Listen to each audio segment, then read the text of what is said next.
I welcome you back to my channel. Today we will discuss a very important topic. एक तो मेरी खुद की जो आखिरी की 3 महीने की नीट की प्रिपरेशन स्टोरी है वो मैं आपसे शेयर करूंगा. आपको बताऊंगा आपको कैसे अप्रोच करना है, क्या गलतियां अवॉइड करनी है और क्या आप उससे लर्निंग ले सकते हैं. तो चलिए शुरू करते हैं. मेरा नाम अक्षय जुनेजा है. मैं एमबीबीएस फाइनल ईयर का स्टूडेंट हूँ जो कि अपने चैनल पे एमबीबीएस के बच्चों को पढ़ाता हूँ. बट रिसेंटली मैंने अभी नीट यूजी के लिए भी इस चैनल पे स्टार्ट किया है. तो आप हेल्प करें इसे दूसरे अपने दोस्तों तक पहुंचाने में और चैनल को ग्रो करने में. तो चलिए शुरू करते हैं. जो स्टोरी है जो मैं आपको सुनाना चाहता हूँ लास्ट 3 मंथ की नीट प्रेपरेशन की, तो काफ़ी इत्मीनान से सुनिएगा. क्या होता है कि बेसिकली मेरी स्टोरी ऐसे शुरू होती है कि मैं ऑब्वियसली जैसे सब 10th क्लास में 10 CGPA ला के बायो लेना है, डॉक्टर बनना है, एवरीथिंग लाइक दैट. तो मैंने 11th क्लास में जो है आकाश इंस्टीट्यूट ज्वाइन किया था. मैं इंदौर से बिलोंग करता हूँ, मध्य प्रदेश में. तो मैंने आकाश जो ज्वाइन किया इंदौर में. तो बेसिकली मेरा जो होम टाउन था इंदौर के पास में 1 घंटा दूर देवास करके एक जगह है, वहाँ पे था. तो I need to up down 1 घंटा का डिस्टेंस होता था जो हम वैन से ट्रैवल करते थे हम मेरे दोस्तों के साथ. तो काफ़ी एक हेक्टिक सा भी हो जाता था क्योंकि आपका दिन का 2 घंटा 3 घंटा तो आपका ट्रैवल में ही जा रहा है, राइट. और 3-4 घंटे की आपकी कोचिंग होती थी. तो वो चीज़ के चलते ना 11th क्लास में आई did not have any guidance. मेरे को कोई गाइड करने के लिए नहीं था. मैंने सिंपली बस हाँ कोचिंग को फॉलो किया, उनका कंटेंट रेगुलरली फॉलो किया. फिजिक्स हमारे यहाँ अच्छा नहीं था तो केमिस्ट्री बायो मेरा शुरू से ठीक ठाक था जैसे सब बच्चों का होता है, राइट. तो I followed their content and then started learning, started understanding कि कैसे नीट की प्रेपरेशन करते हैं. उस समय यूट्यूब पे कोई गाइड करने को नहीं रहता था, राइट. सो स्टिल मेरा जो है थोड़ा ठीक ठाक एवरेज परफॉर्मेंस रहा. मेरी लगातार जो आकाश की टेस्ट हुई पूरे 11 में मेरे लगभग 500-400 नंबर आते थे. अगेन बायो केमिस्ट्री में ज़्यादा आते थे, फिजिक्स में काफ़ी कम रहते थे बिकॉज वहाँ की फैकल्टी हमें बिल्कुल नहीं पसंद आती थी. और हमारा उस समय फिजिक्स कम से कम 3 से 4 फैकल्टी बदले थे इंदौर में. तो नाउ CBSE क्लास 11 तो जैसे तैसे निकली. कुछ ज़्यादा नीट का फोकस नहीं था, बस मतलब ठीक है कर रहे हैं. इतना सोचा नहीं था कि अच्छा मई में 2017 में एग्ज़ाम देनी थी मेरे को. तो सोचा नहीं कि अच्छा ठीक है जब होगा देखेंगे. फिर क्लास 12th आई, ठीक है. तो क्या हुआ कि हमारा 4 दोस्तों का एक सर्कल था. तो जैसे हम 11 से साथ में ही थे, हम पढ़ रहे थे, हम डिस्कस करते थे कि अच्छा कैसे we should improve. But class 12 में एक ऐसी चीज़ हुई जिससे एकदम सब कुछ बदल गया. क्लास 12 में I also met one of my friend. उसने क्लास 12 में ही ज्वाइन किया था हमारा जो कोचिंग था. Basically she was already doing somewhere else. She was just here for test series, Aakash की जो टेस्ट सीरीज होती है. तो उसमें she was performing really well. मतलब हमारी उस समय ऑल इंडिया आकाश में रैंकिंग आती थी 5,000, उसकी आती थी under 50, right. And she was from our centre. और हम हमारे सेंटर के फ्रेशर में मतलब टॉपर थे तब तक. मतलब हमारी 5,000 रैंक आ रही है पर हम हमारे सेंटर में बेस्ट थे, है ना. तो हमें काफ़ी वो चीज़ थी ना कि आप जहाँ पे हो तो आप बेस्ट हो तो आपको लगता है अरे कोई दिक्कत ही नहीं. पर जब कोई और आता है जो आपको पता चलता है भाई साहब 50 के अंदर रैंक आ रही है, तो फिर आपके जो है एकदम आपको समझ में आता है कि सच्चाई क्या है. तो अब जो एक अच्छी किस्मत वाली बात रही वो ये कि मेरा उस दोस्त से काफ़ी अच्छा कम्युनिकेशन रहा. मैंने उससे सीखा कि वो कैसे पढ़ती है, उसने कितना सिलेबस कर लिया है. तो मैं वहाँ पे एकदम जो है वो कहते हैं ना वोक, जब आपको एकदम रियलाइज़ होता है. तो क्लास 12th में मुझे वो चीज़ रियलाइज़ हो गई कि शिट मैं क्या कर रहा हूँ, right. I am going nowhere. और इस स्टेज में तो सिलेक्शन मुश्किल है इस साल, राइट. तो फिर मुझे 12th में समझ में आ गया स्टार्ट में ही 12th के कि मुझे अब जो है वो दोस्त को एक सॉर्ट ऑफ आइडल मानना है. उससे मैं पूछता था कि तुम्हारा कितना सिलेबस हो गया है, कितना क्या है, कब you are revising, 11th class का सिलेबस कब उठा रहे हो, right. So I followed that very nicely. मैंने वो चीज़ बहुत अच्छे से कनेक्ट करी. और उसी के चलते मैंने क्या किया कि जैसे हमारी 11th-12th में जो 12th की रेगुलर क्लास है वो तो लगती थी. मुझे 11th का फिजिक्स बिल्कुल नहीं आता था, ठीक है. अब हमारे फिजिक्स के एक टीचर अच्छे आ चुके थे आकाश में. तो मैंने क्या किया, मैंने नॉर्मल क्लासेस अटेंड करी 12th की. और मैं सुबह 8 बजे फिर से चले जाता था कोचिंग. और 8 बजे जो सुबह फिजिक्स की ड्रॉपर्स बैच के लिए क्लासेस लगती थी उससे मैंने 11th का फिजिक्स कवर किया, राइट. तो समझ रहे हो. तो यहाँ पे मेरा स्ट्रगल जो था, और वो चारों दोस्तों में सिर्फ मैं ये करता था क्योंकि मुझे एकदम उस समय लगा था कि सही में हम गलत जगह जा रहे हैं, राइट. तो फिर मैंने ये चीज़ करना शुरू करी. काफ़ी अकेलापन रहता था. मतलब आप सोचिए ड्रॉपर बैच है, 150 बच्चे रहते हैं उसमें. आई स्टार्टेड गोइंग और मैं जाके अटेंड करता था फिजिक्स के लेक्चर, बहुत अच्छे से पूरा मैंने 11th का फिजिक्स भी उसमें कवर किया 2 से 3 महीने में, right. So this was the turning point in my preparation, जिसके कारण मेरा फ्रेशर सिलेक्शन हो पाया. आई गेस हमारे कोचिंग से सिर्फ 2 फ्रेशर सिलेक्शन हुए थे गवर्नमेंट मेडिकल कॉलेज में. एक वो फ्रेंड का मेरे, जिसकी she got all India rank under 100, और एक मेरा जिसको गवर्नमेंट मेडिकल कॉलेज मिल गया था एमपी में, जबलपुर में, in the first attempt, right. So जो एक टर्निंग पॉइंट था वो यही टर्निंग पॉइंट था, बिकॉज जो मैंने उस 3 महीने में फिजिक्स को भी स्ट्रॉन्ग किया और मैंने एक आदत बना ली कि मैं सुबह भी ड्रॉपर्स के साथ क्लास अटेंड करता था और फिर अपनी रेगुलर बैचेस तो अटेंड करता ही था. तो इसका फ़ायदा क्या हुआ? इसका फ़ायदा ये हुआ कि मैंने रोज़ कुछ ऑर्डिनरी चीज़ें करी रेगुलरली. तो मेरे साथ जो 11th में दिक्कत थी, वो दिक्कत ये थी कि मैं रेगुलर नहीं था. मैं 3 दिन अच्छे से पढ़ता था, 2 दिन एकदम ऐसे खतरनाक डिप्रेस हो गए, मतलब बुरा लग रहा है कि क्या ही चल रहा है, कोई रैंक नहीं आ रही है, मतलब ठीक है बस पढ़ रहे. 12th में मैंने ये चीज़ करना स्टॉप करी कम से कम, कि मैं जितना भी पढ़ पा रहा हूँ, मैं 12th में अगर मैंने आज के उस दिन मैंने अगर 50 MCQ भी लगाए तो मैं उससे खुश रहता था और मैं कंटिन्यू करता रहता था. तो ये जो छोटे छोटी चीज़ों से डिफरेंस आया, ये डिफरेंस बहुत ह्यूज था.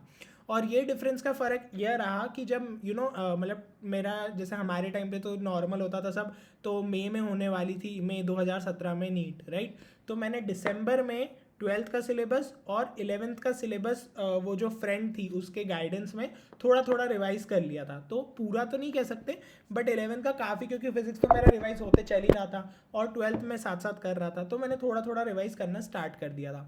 एंड द डिफरेंस, जो सिंगल डिफरेंस यहाँ से आया, वो अब आया कि अब जब बोर्ड्स की तैयारी आना शुरू हो गई, ठीक है. जनवरी से सब बच्चे बोर्ड्स का पढ़ना शुरू कर देते हैं. मार्च में बोर्ड्स होती थी, तो जनवरी से सब बोर्ड्स का पढ़ना शुरू कर देते थे.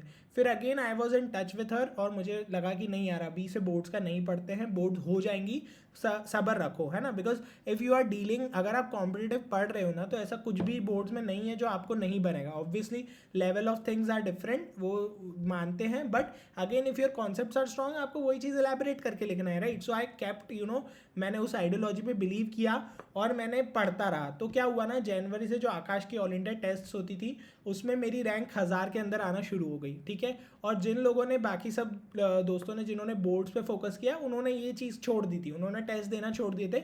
दे स्टार्टेड कि सब्जेक्टिव टेस्ट देंगे या बोर्ड्स की तैयारी करेंगे. ऑब्वियसली जब 150 बच्चों में से 140 बच्चे जो है बोर्ड्स की तैयारी कर रहे हो, तो आपको लगता है कि सही कर रहा हूँ कि नहीं मैं. But this is what you need to understand, that you need to first believe on yourself, right. फिर आई स्टार्टेड, मैंने फरवरी से बोर्ड्स की तैयारी शुरू करी, ऐसा नहीं कि I did not started it. So मैंने धीरे धीरे उसको भी समझा, मैंने रोज़ का 2-3 घंटा जो अपना डेरिवेटिव्स होते हैं वो सब लगाए.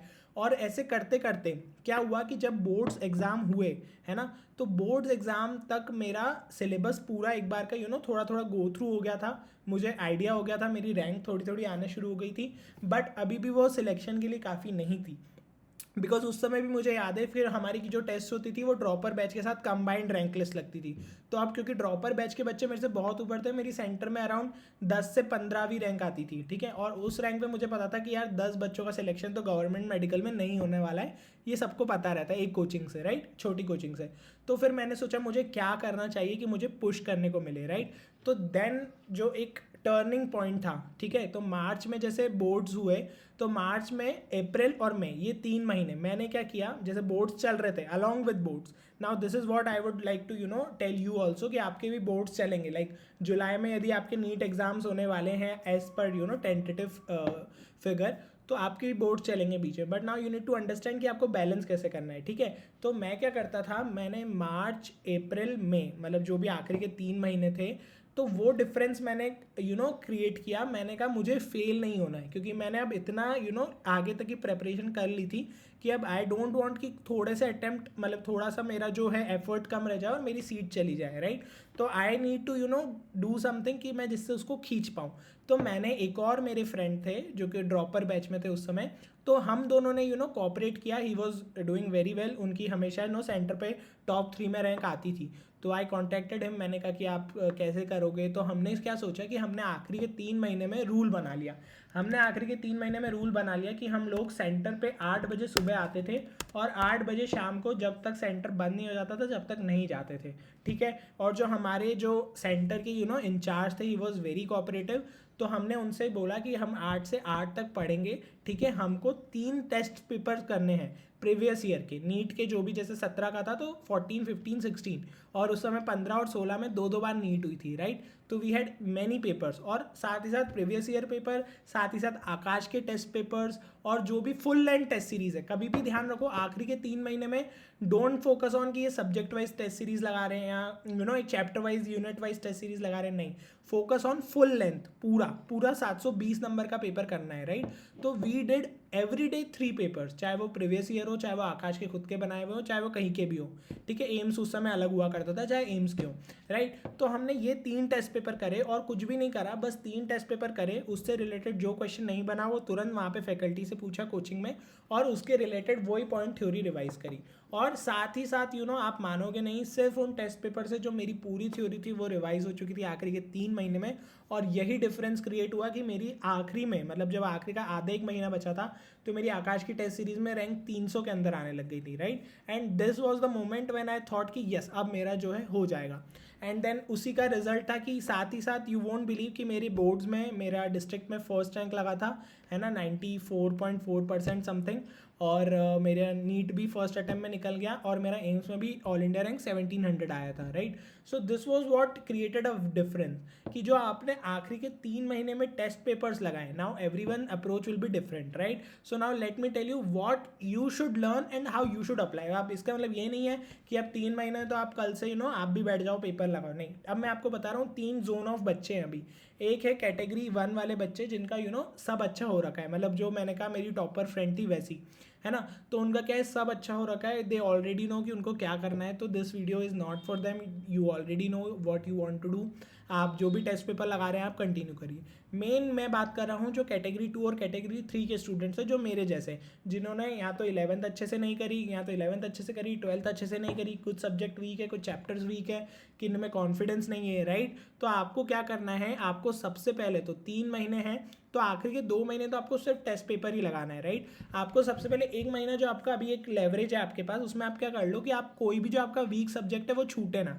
तो फटाफट से आप दिन को बांटो अपने इस तरीके से कि जो आपके वीक वाले चैप्टर्स है ना उनको आप पहले ख़त्म कर लो, उनका आप पूरा फॉर्मूला चार्ट और ऐसे शॉर्ट नोट्स बना लो। और फिर जब आखिरी के 2 महीने में आप रिवाइज करोगे तो आप पेपर्स करो, सिर्फ और सिर्फ बहुत सारे पेपर्स करो, पेपर्स के साथ रिवाइज करो। और धीरे धीरे जब आपका एक बार का पेपर्स होने लगे तो आप साथ साथ वो फॉर्मूला चार्ट्स और वो सारी चीज़ें रिवाइज करो, ठीक है। दिस इज़ वेरी इंपॉर्टेंट, क्योंकि अगर आपका अभी थोड़ा भी सिलेबस बचा है तो उसको कवर ज़रूर कर लो, बट ये मत सोचो कि मैं फिर सिलेबस को ही देखता रह जाऊँ। आप फुल लेंथ टेस्ट पेपर दो और टाइमर लगा के दो। भले आप घर पे बैठते हो तो अपनी मम्मी पापा को बोलो कि मैं 3 घंटे बैठूंगा, मेरे को उस 3 घंटे के बाद उठाओ, OMR में बबल्स फिल करो, OMR को चेक कराओ और उस आंसर को तुरंत सॉल्व करो।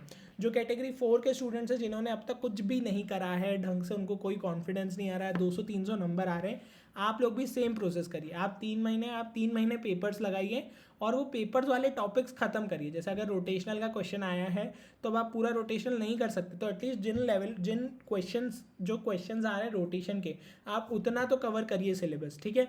तो ऑलवेज रिमेंबर कि देखो, ऐसा नहीं है कि जिसने अभी तक नहीं पढ़ा है वो 3 महीने में चमत्कार कर देगा, या जिसने अभी तक पढ़ा है वो 3 महीने अगर नहीं भी पढ़ेगा तो उसका नहीं होगा। देखो ultimately what you need to understand is कि आपको ये आखिरी जो लैब है आपकी, इसमें आपको बहुत तेज़ एफर्ट्स करने हैं, राइट।